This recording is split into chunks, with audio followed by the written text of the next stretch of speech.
హనుమాన్ టాలీవుడ్ చరిత్రలో 92 సంవత్సరాల రికార్డు బద్దలు కొట్టింది. ప్రశాంత్ వర్మ దర్శకత్వంలో తెలుగు పురాణ చిత్రం హనుమాన్ జనవరి 12, 2024న విడుదలైంది. ఈ సినిమా విజువల్ ఎఫెక్ట్స్కు విమర్శకుల ప్రశంసలు అందుకుంది. ఇది సంక్రాంతి బ్లాక్బస్టర్గా నిలిచి బాక్సాఫీస్ వద్ద రూ.250 కోట్లకు పైగా మరియు విదేశాల్లో $510 లక్షల వసూలు చేసింది.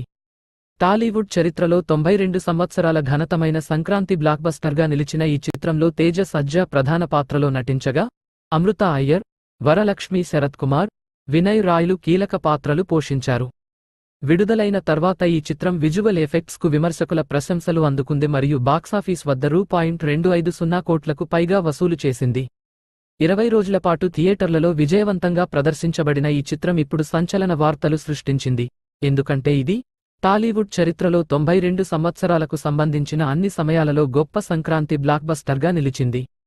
సంక్రాంతి సమయంలో విడుదలయ్యే చిత్రాలు బాక్సాఫీస్ వద్ద పోటీ పడటం వల్ల అవి పూర్తి సామర్థ్యాన్ని చూపించలేవు. అయితే తేజ సజ్జా హనుమాన్ ఈ సంవత్సరం ఆ రికార్డును బద్దలు కొట్టిందని చెబుతున్నారు. భారతదేశంలో మంచి ప్రదర్శన ఇవ్వడంతో పాటు ఈ చిత్రం విదేశాల్లో కూడా మంచి వసూళ్లు సాధించింది. ప్రశాంత్ వర్మ సినిమాటిక్ యూనివర్స్లోని మొదటి చిత్రం భారతదేశంలో 20 రోజుల్లో $200 కోట్ల మరియు విదేశాల్లో $510 లక్షల వసూలు చేసి కొత్త రికార్డు సృష్టించింది. హనుమాన్ తెలుగు రాష్ట్రాలతో పాటు హిందీ బెల్ట్లో కూడా మంచి వసూళ్లు సాధించింది.